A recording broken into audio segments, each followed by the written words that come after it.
Buenas tardes, ¿cómo están? Gente maravillosa. Feliz miércoles, feliz mitad de semana para todos y todas. Bueno, espero que estén bien, espero que estén enganchados. Eh, Quinta Dimensión Online cumple 6 meses. Un aplauso por esta creación tan linda con tantos programas y contenidos de calidad, de alto valor. Así que les propongo, como siempre, que pueden seguir a la página tanto en Instagram, en Facebook y también suscribirse en YouTube para tener toda la info de todos los programas que estén a nivel semanal, que son súper, súper recomendables para inspirarnos, para aprender, para evolucionar, para conectarnos con este ser interno que tenemos y que claramente no lo hemos aprendido. En ningún ámbito nos han enseñado que éramos valiosos, que somos valiosas personas y que, bueno, a través de los años, los sucesos, las situaciones, tenemos que darnos cuenta que todo empieza por uno mismo, por casa, como se dice. Y hoy venimos a hablar de un tema muy importante que tiene que ver justamente con la casa, con la familia, con el origen de cada uno de nosotros. El programa de hoy va a tratar sobre ciclo vital familiar.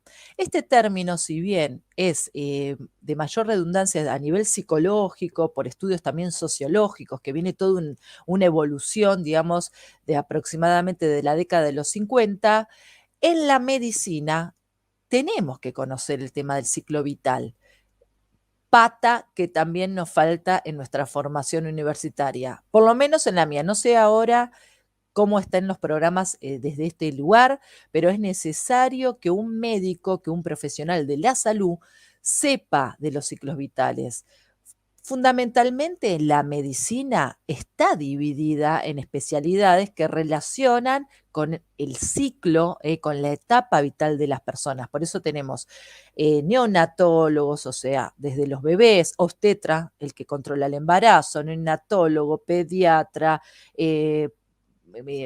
pediatra juvenil o de adolescencia, médico de adolescencia y ahora también infanto juvenil, clínico para adultos, gerontólogo, ¿sí?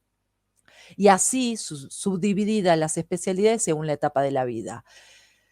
Pero además de subdividirnos, porque nosotros hemos hecho de la medicina como una subdivisión en cuadraditos pequeños, pequeños, pequeños, el especialista de corazón, a su vez especialista en válvula aórtica. Entonces, solamente ve eso.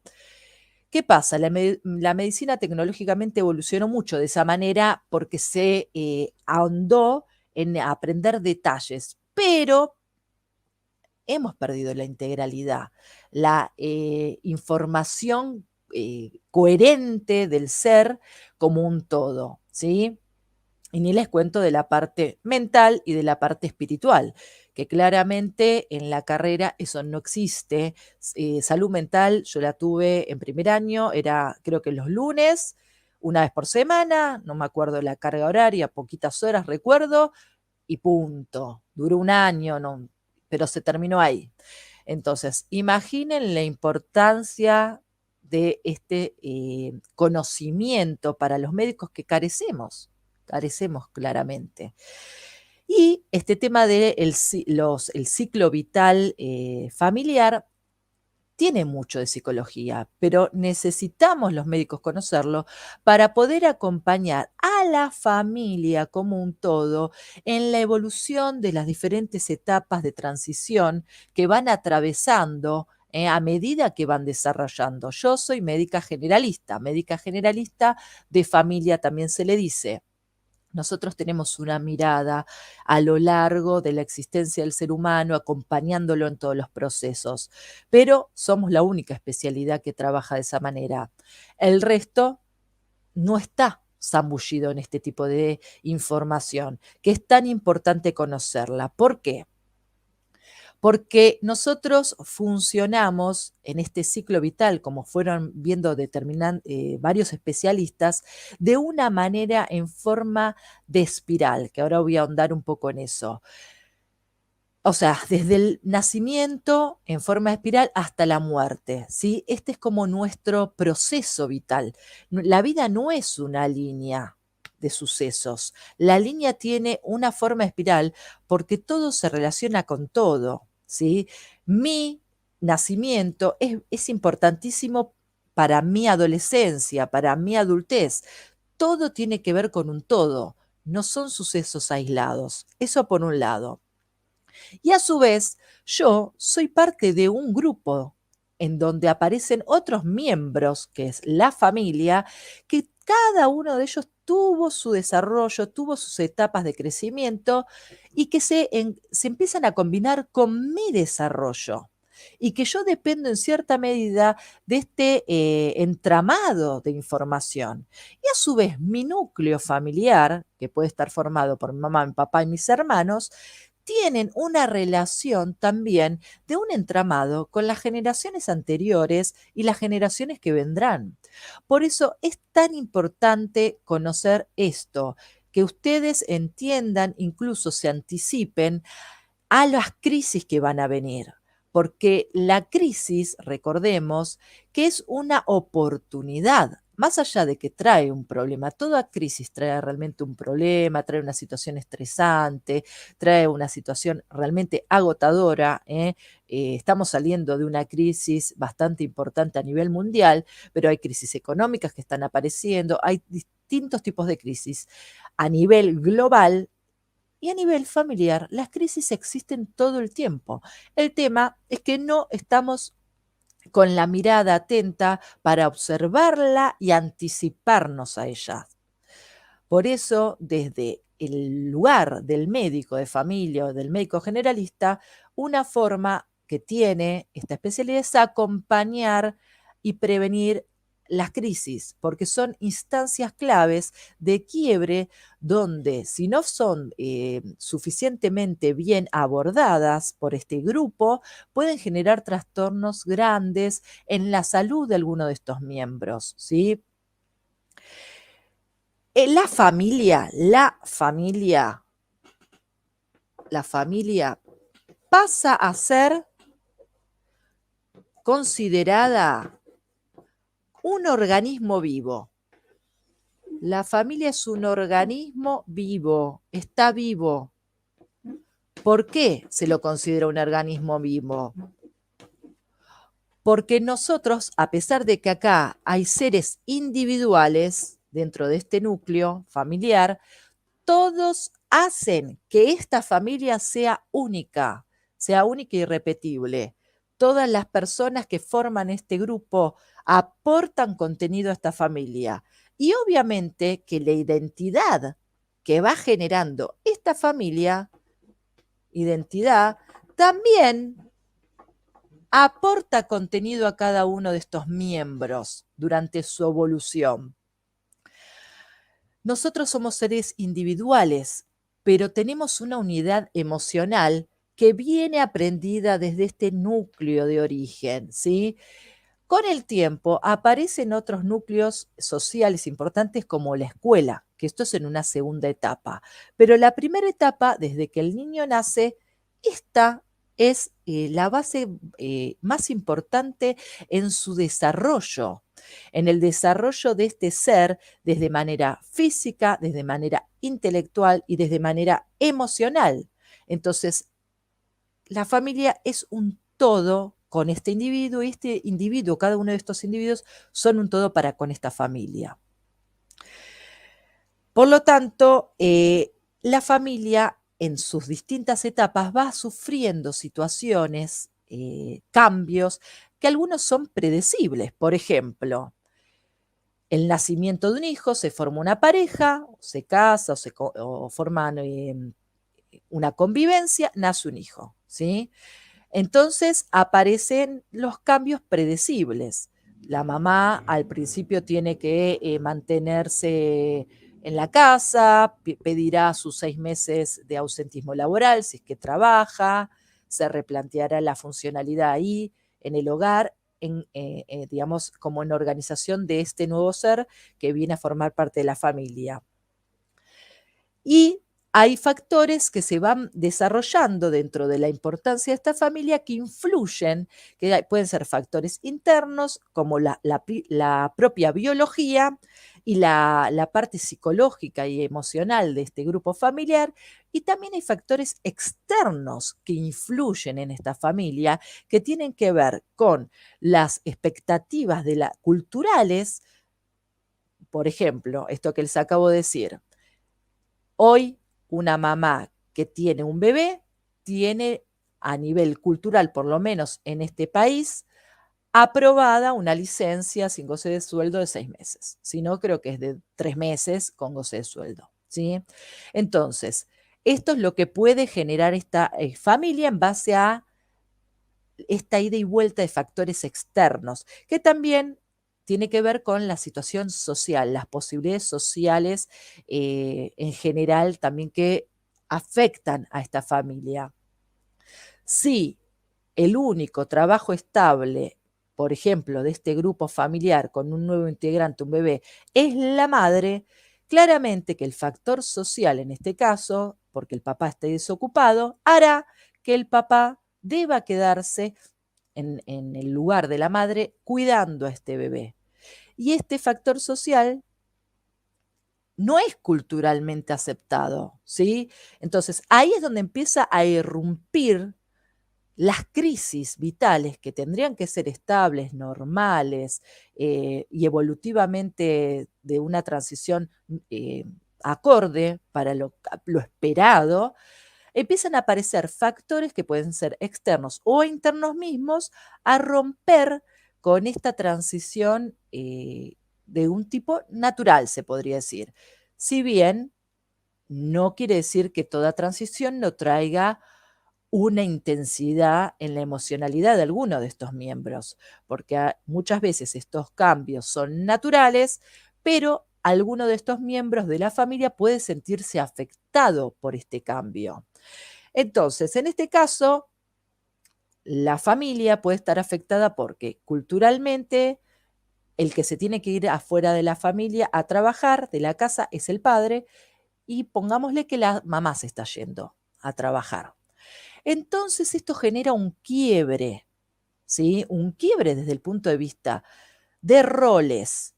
Miren qué importante que es todo esto, de roles, de jerarquías dentro de este grupo familiar, de individualismo, ¿sí?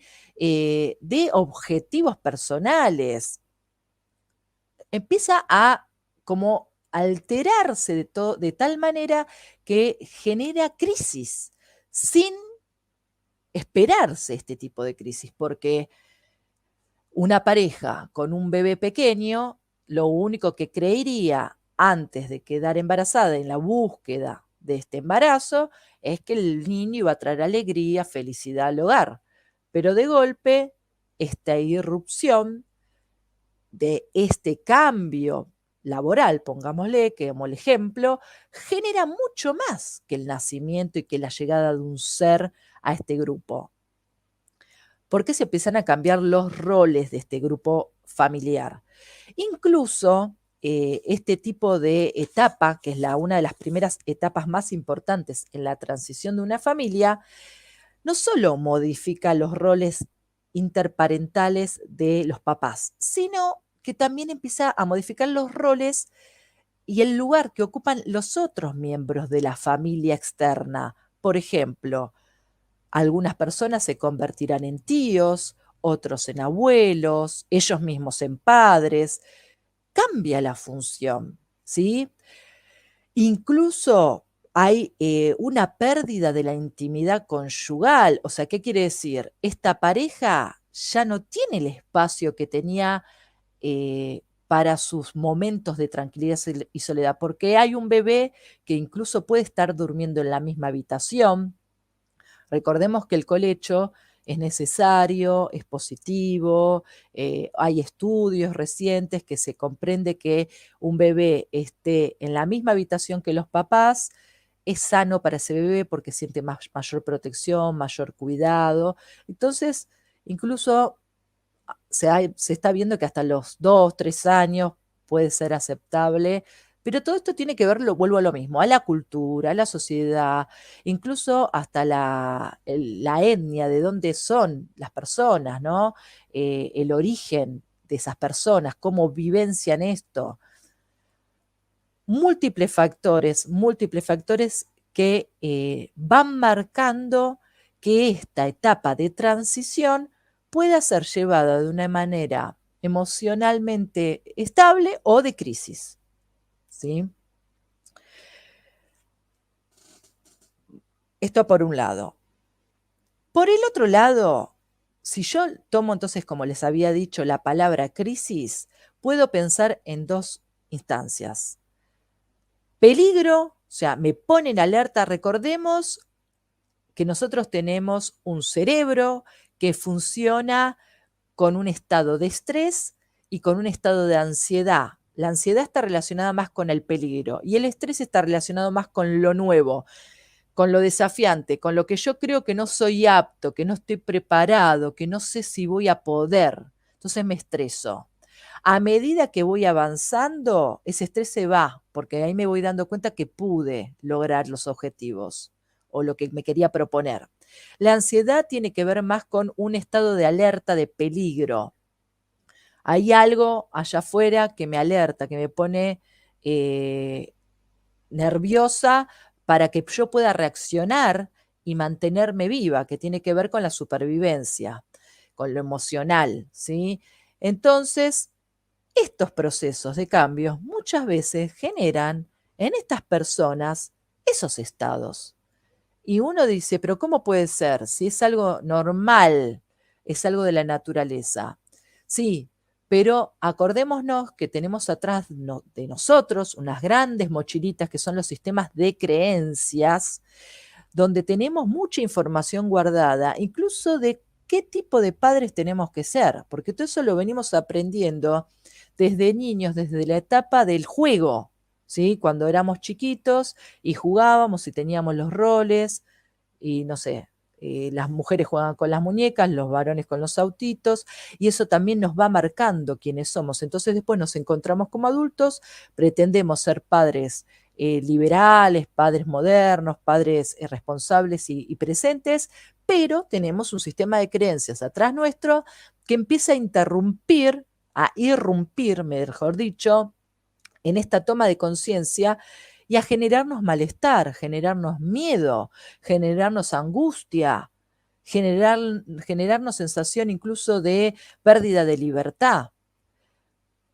Que levante la mano el que fue padre y se sintió ahogado alguna vez. Yo creo que todas las personas, o que sintió que haya perdido la libertad a raíz de encontrarse 5 meses con el bebé sin dormir a la noche o dándose cuenta que recibiendo gente todo el tiempo para conocer al niño y no tener un fin de semana en paz, tranquilo, de relax, porque todos los fines de semana alguien viene a conocer al bebé, al nuevo ser que integra la familia.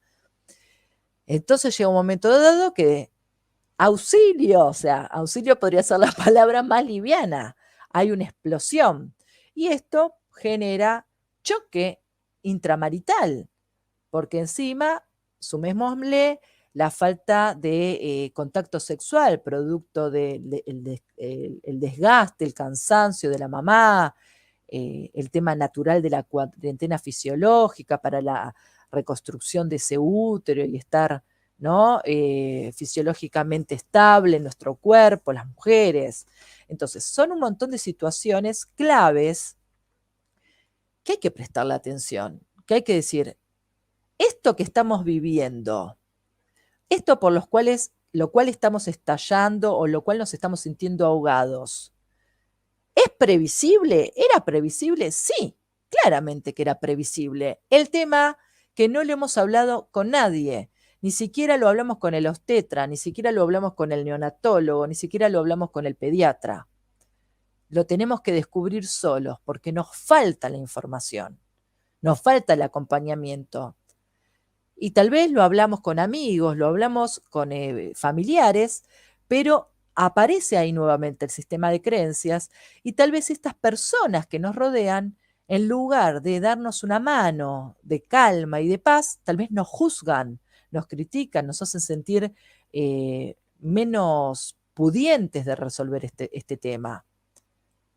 O tal vez no podemos afrontar y pedir ayuda, nos cuesta pedir ayuda porque todo el mundo espera que nosotros seamos los mejores en esta nueva etapa de nuestra vida, porque como hemos sido unas personas siempre exigidas y siempre respondimos al pie de la letra con todo lo que se nos espera socialmente de nosotros, ahora intento ver de qué manera saco de la galera información, me compro libros de cómo ser buen padre, cómo ser buena madre, porque en realidad no tengo recursos, no tengo ni idea, ¿sí? Por lo tanto, acá tenemos que comprender que ante una crisis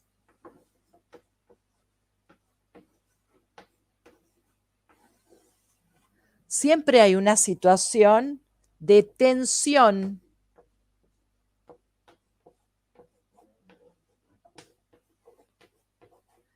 que afecta al sistema. El sistema sería en este caso este núcleo familiar.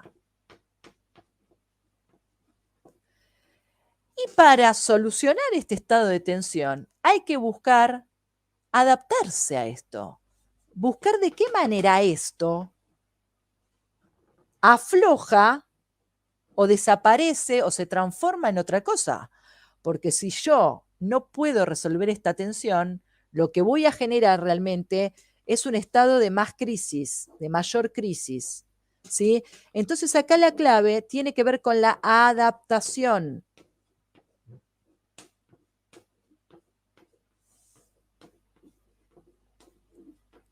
La adaptación de todo este grupo familiar.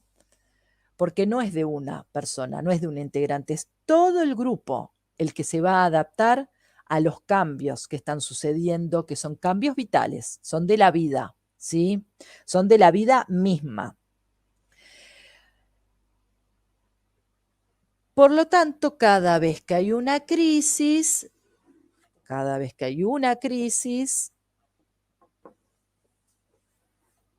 hay una oportunidad para el crecimiento. La crisis me lleva siempre a crecer. Siempre me llevan a crecer. Todas las crisis me llevan a crecer. Lo tengo que ver. Tengo que estar presente, en mi presente consciente para darme cuenta de esto, ¿sí? Esta crisis lleva a adquirir nuevas responsabilidades a los miembros de este grupo, ¿sí? A intercambiar a veces roles o reinventarse en los roles de este grupo familiar, a mejorar las relaciones dentro del grupo y también con el exterior, porque a través de estas situaciones, ¿sí? De estas crisis, incluso tenemos que aprender a pedir ayuda, pero a pedir ayuda bien, no desde la victimización ni desde la desesperación, sino con una lógica coherente, es decir, no puedo, no sé, no tengo idea de esto. ¿Quién sabe? ¿Quién me puede orientar en este tema? Porque la verdad que no tengo idea. Si no tengo nadie, obviamente que voy a tener que recurrir a los libros, autores, a hacer cursos que claramente son fantásticos porque muchas veces ahí permiten el antes y el después de entender todo y de poder ponerlo en práctica de una manera mucho más rápida y más simple. Pero siempre uno pide ayuda al principio al entorno, ¿sí? Alrededor, a los que creemos que tienen información para brindarnos. Si vemos que esa información no es lo que nosotros creemos conveniente para nuestro estado de crisis vital, tenemos que buscar por otro lado. Porque si obviamente estos informantes me vienen a traer más de este sistema de creencias que a mí no me sirve para nada, tengo que trabajar esas creencias, tacharlas y decir, esto no soy yo, este es el sistema de creencias que me dio mi árbol, mi información, mi sistema familiar. Yo quiero otra cosa en mi vida, quiero construir otro tipo de familia, otro tipo de relación, otro tipo de pareja, lo que sea. Y tengo que trabajar en eso, ¿sí? Y además, cada vez que hay una crisis, los integrantes del grupo van generando identidad. a nivel individual y a nivel familiar. Porque otra vez, como les explico, nosotros somos parte de un gran organismo vivo, la familia, ¿sí? Esperen que voy a borrar un poquito.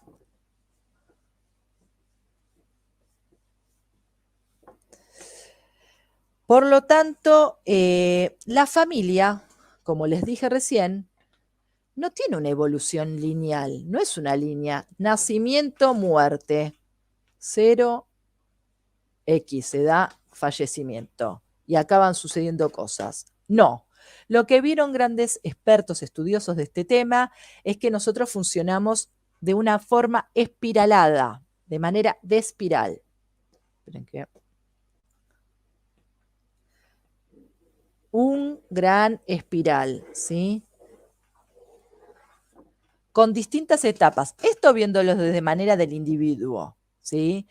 Si yo lo veo desde la manera familiar, este espiral, si lo pongo de manera horizontal, va uniéndose y va tocando de generación en generación correlativamente, porque este ser forma parte de un núcleo familiar que a su vez forma otra familia, que a su vez tiene hijos y otros hijos y sigue hacia abajo.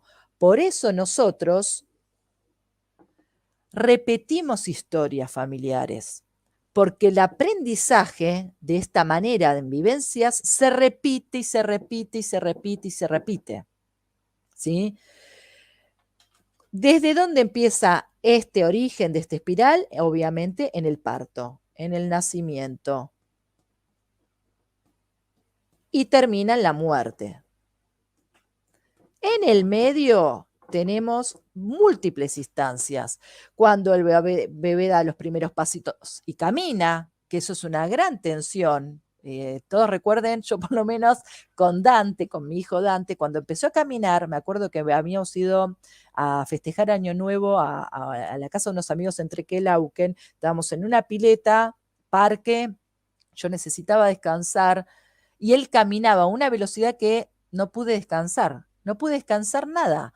La velocidad en la que caminaba era peligro, peligro, alerta, alerta, alerta, alerta. O sea, no tuve tranquilidad para nada. Si bien estaban mis amigos, amigas, todos colaborando, no es lo mismo, porque la mamá está en alerta. Por más que querramos sentirnos descansados, no se puede, salvo que uno esté en otro momento de su vida, en una crisis personal, en una depresión, otra cosa que haga que no me pueda conectar con la necesidad de este hijo, ¿sí? Entonces, arranca con el tema de los primeros pasos, después viene la mitad de la infancia, después de la mitad de la infancia aparece todo lo que tiene que ver con la adolescencia, el noviazgo, sí, todas las crisis vitales en el noviazgo que tienen los seres humanos, ¿sí? Después tiene que ver con todo lo, bueno, en la adolescencia misma tiene todo que ver con una reevaluación también muy importante con la separación de esta familia que, esto lo voy a aclarar antes de avanzar acá, que inicialmente la familia cuando tiene el bebé se maneja de una manera centrípeta, o sea, hacia adentro, hacia el núcleo, ¿sí? Del nido, hacia el nido, generando paredes, incluso fronteras con el afuera. Entonces, toda la verdad, todo lo importante está dentro de la casa. Como que el afuera se le da poca importancia al afuera. Es más, ese grupo se quiere empezar a diferenciar del afuera. Por lo tanto, empieza a generar como una gran muralla con este afuera. Y es clave porque tiene que ver con el amor de esta familia, con la construcción de este amor, de este clan, con este tema de la solidaridad dentro de la familia, de el estar unos para el otro, ¿sí? Este tema del acompañamiento, de la fortaleza intrafamiliar, bueno, todo lo que construye la hermandad, todo eso, ¿sí?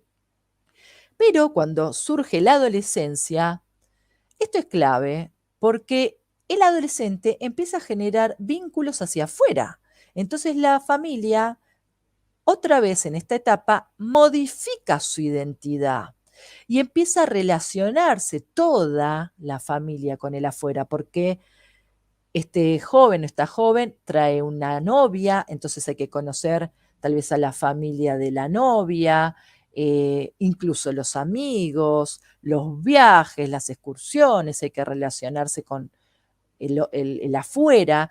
Y este chico o niña, que ya están en la adolescencia, necesitan de esta información del afuera para madurar, para crear su autonomía, para empezar a generar como el corte con este vínculo familiar, que es fundamental, es necesario, es sano.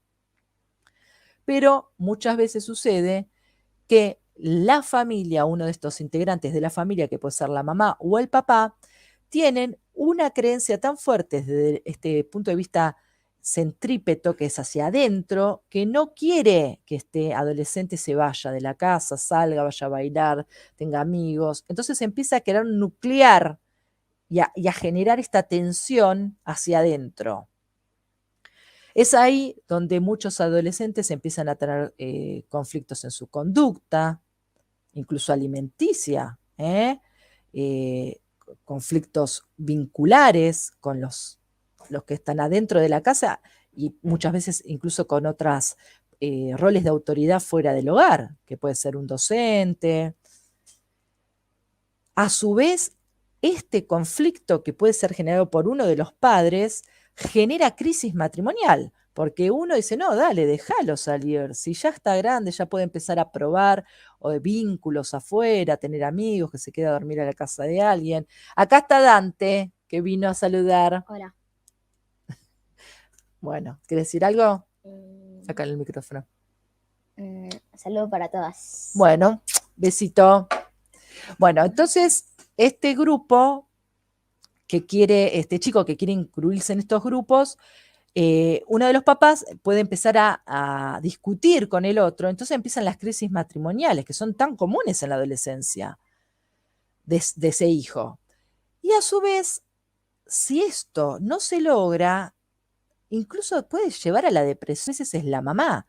La mamá no tolera esta cuestión de esta apertura de este joven, este niño que ya se está haciendo mayor, y entra en un estado de crisis emocional que puede ser depresión. Puede entrar en una depresión por perder a su pollito, que se le está yendo, que se va, ¿sí? Y que no la está escuchando, no le está poniendo primera.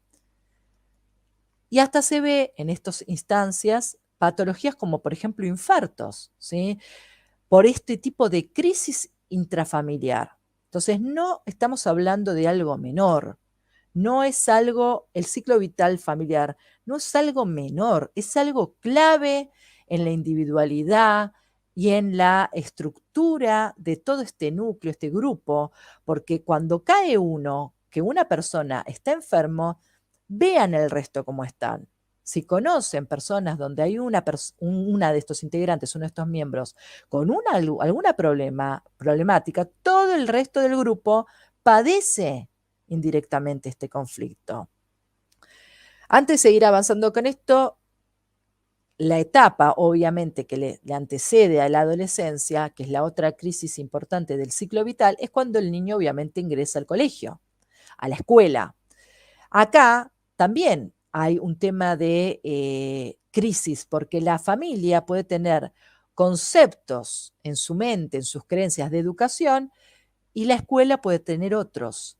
Entonces este chico también ahí empieza a gestionar como el aprendizaje de lo nuevo, de lo distinto, de lo ajeno, que le va a incrementar su estado de sabiduría interior, de independencia, de conocimiento.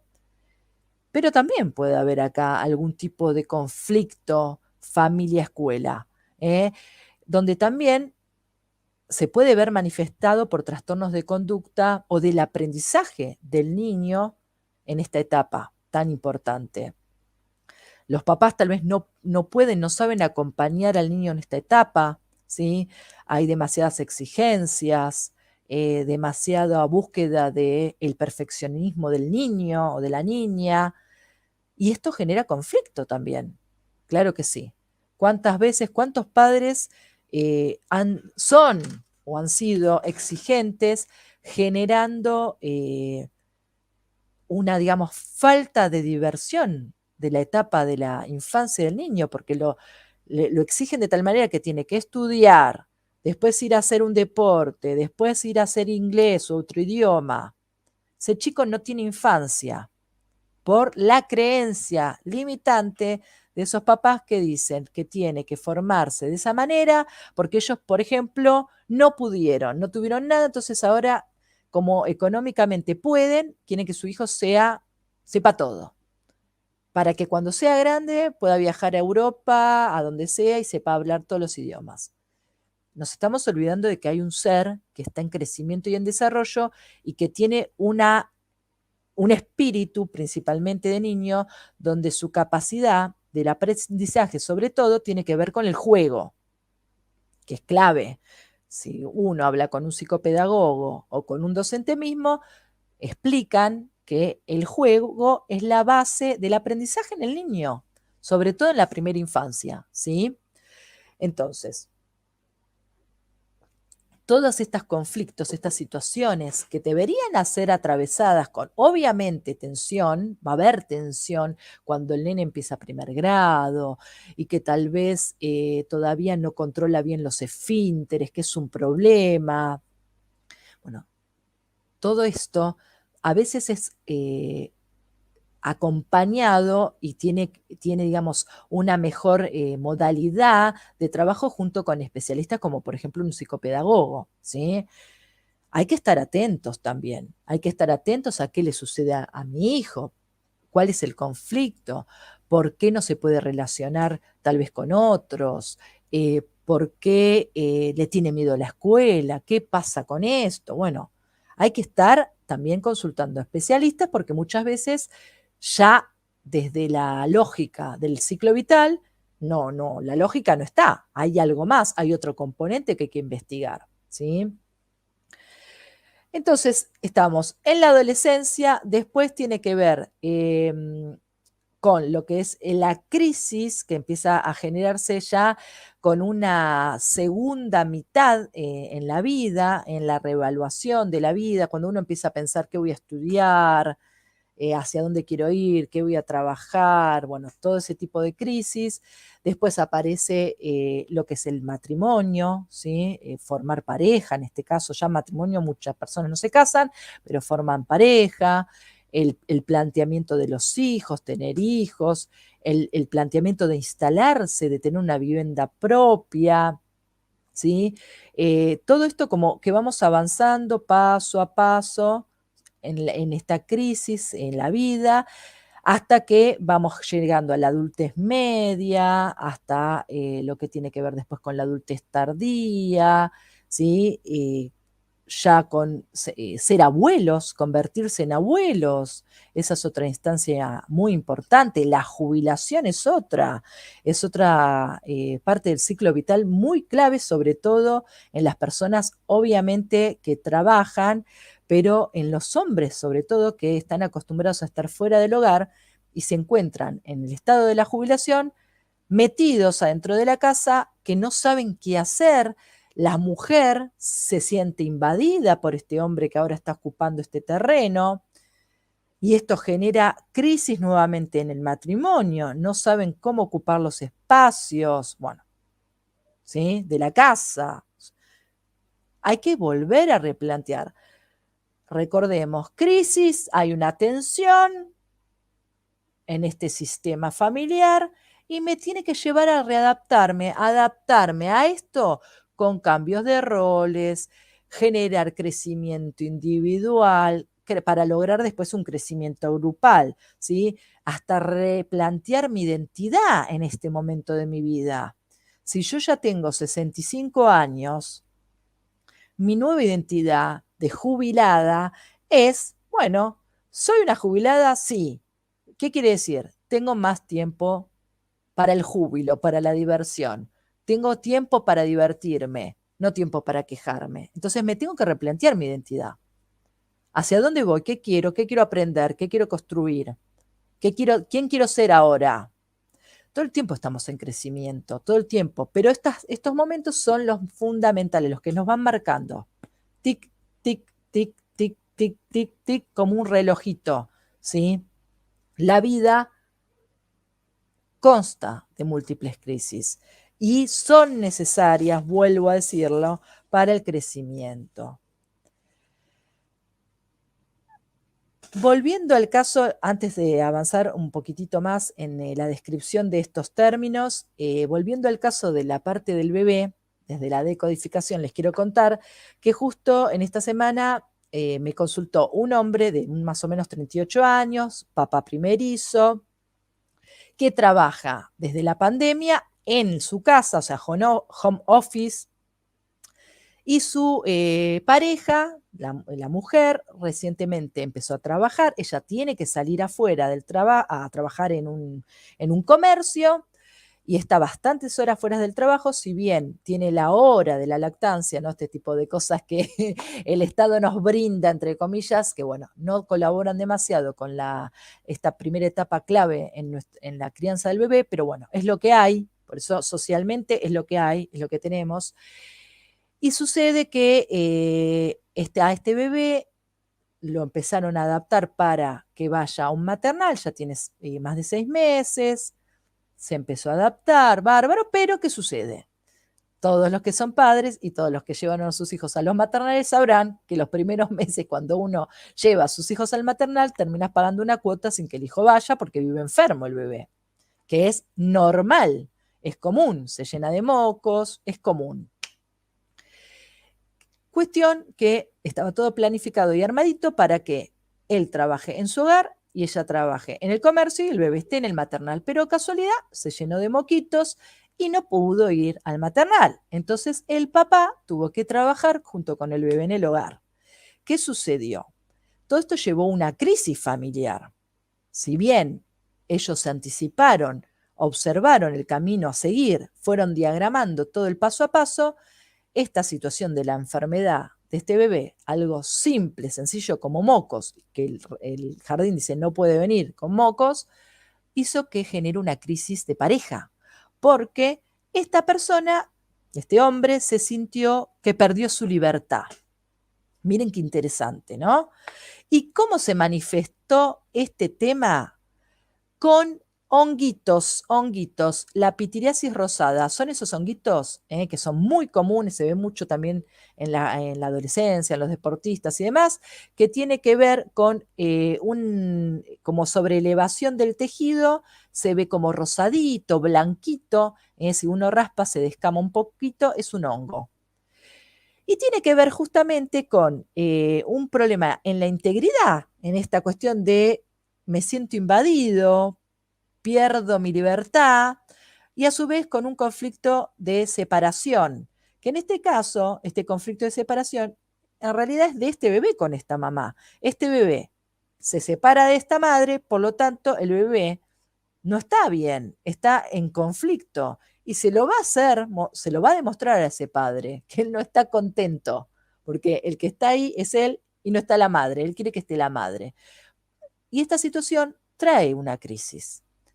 Y desde la decodificación podemos entender que nuestra mente todo el tiempo está apelando a pensamientos que muchas veces nos tragamos y nos cuesta expresar y nos cuesta manifestar desde una manera lógica, ¿no? Hablando bien, sin discusión, entendiendo que esto es un aprendizaje, de que puede ser normal todo esto que nos pase, que es parte de la vida, ¿sí?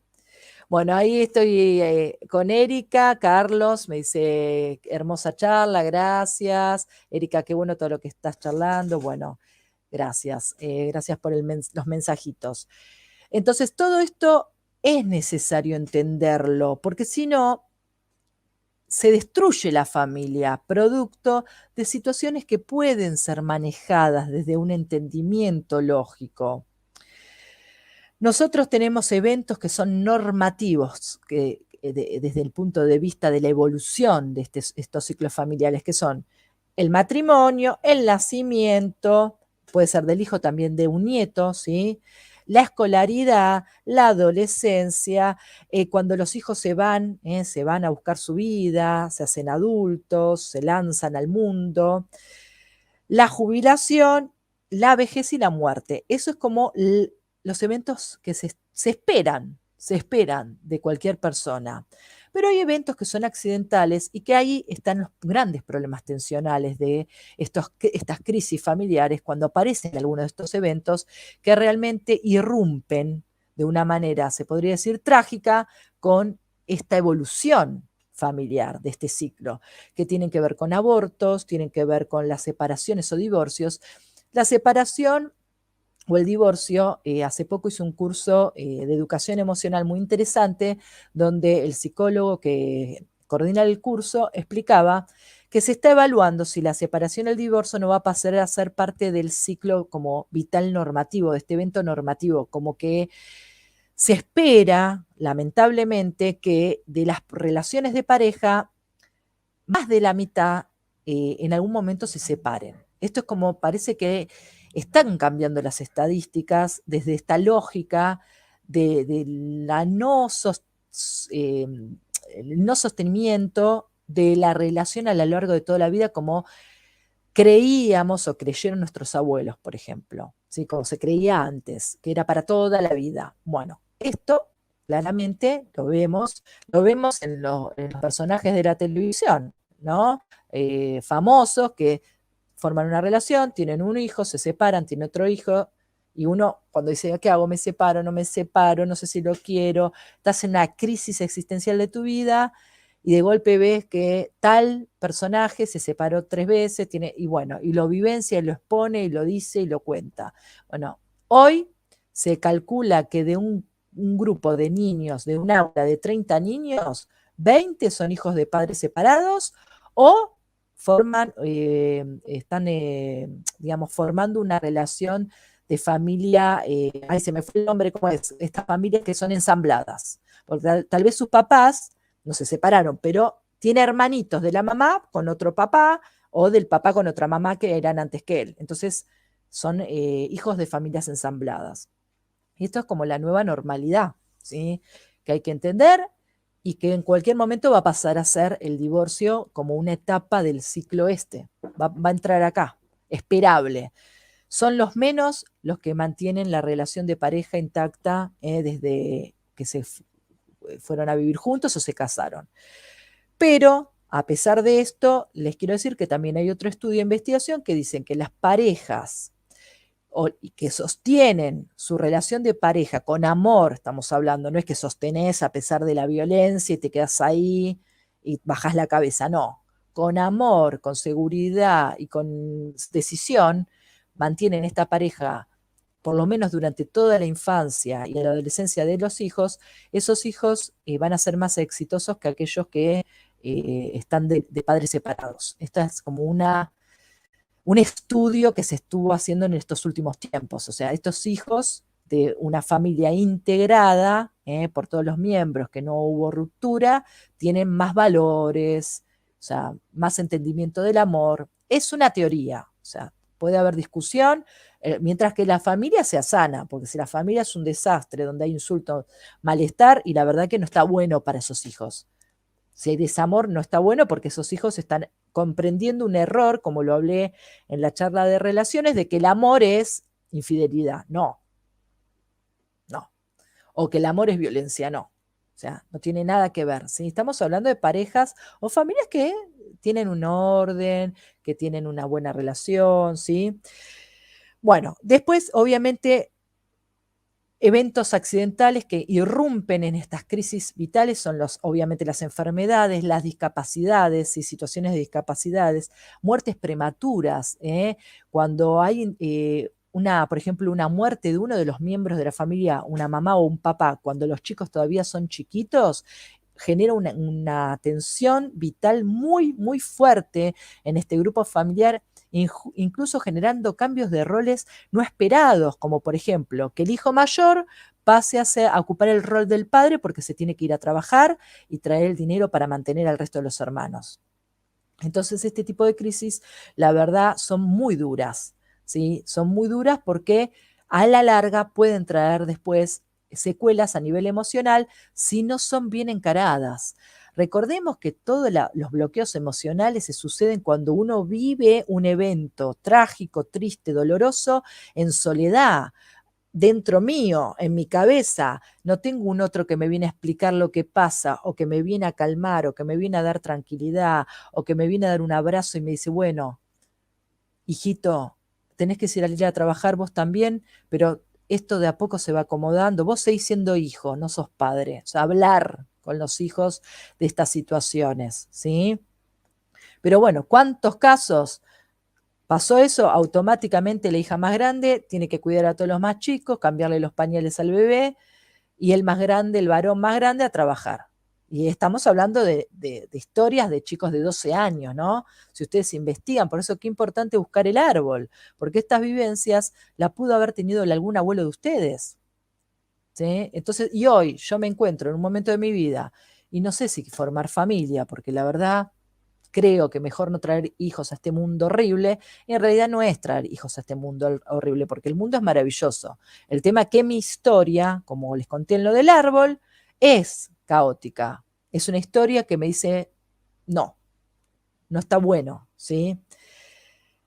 Todo lo que tenga que ver también con migraciones, que son, es muy común en países en grandes crisis económicas. Bueno, acá Argentina estamos ahí, ¿no? En esta situación, pero lo hemos visto con otros países latinos, como de hermanos latinos como Venezuela, que han tenido que emigrar y arrancar de cero en países totalmente ajenos de culturalmente, adaptarse a una cultura nueva, a una sociedad que puede juzgar, criticar, lo que sea.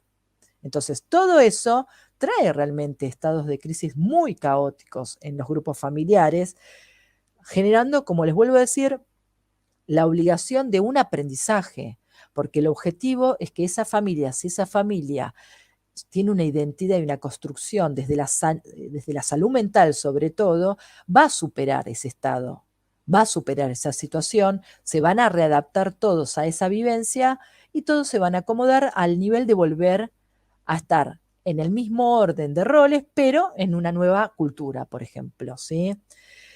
Cambios de estatus socioeconómicos. Hay gente que de golpe le va muy bien y tal vez tenían un estilo de vida muy humilde, pasan a vivir a un, no sé, a un barrio privado, cerrado, y esos chicos se sienten con bullying, les hacen bullying. O sea, hay crisis que tal vez no son esperadas en la escuela también, porque van a otro tipo de colegio donde la exigencia no es la que le daban en la anterior y no se pueden adaptar y se sienten frustrados. Y esos chicos después pueden caer incluso en un estado de depresión, riesgo de suicidio. O sea, hay que hablar, hay que hablar. Tenemos un éxito económico en esta familia, nos vamos a mudar, es un cambio de estatus social buenísimo, vamos para arriba, bárbaro, genial. Hay que hablar y hay que a mostrarle a nuestros hijos que este proceso de adaptación va a ser lento, que no le podemos exigir, que no los podemos obligar a automáticamente sentirse felices donde están, porque pueden tener todo servido, pero no tienen a sus amiguitos del barrio que tenían, ¿sí? O no pueden estar, no sé, en la libertad del lugar donde vivían, que había un complejo con, no sé, 5 familias y todos jugaban en el medio del complejo. Acá es un lugar enorme, pero nadie se habla con nadie, no sé. Estoy inventando ideas como para que ustedes puedan entender. Obviamente ni les cuento si el estatus es para abajo, ¿sí?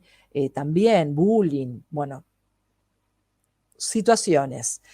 Y por el otro lado, obviamente que hay crisis extras que tienen que ver con catástrofes externas, situaciones de, no sé, pérdidas de una vivienda por incendio, terremoto, como hemos vivido en Argentina, Córdoba, Bolsón, ¿no? Durante todo el año pasado, este año fue, con todos los incendios, pérdidas de vivienda, los lugares donde hay inundaciones y pierden todo, y bueno, hay que reorganizarse, rearmarse, fortalecerse, tratar de evolucionar a nivel del grupo, como para contenerse.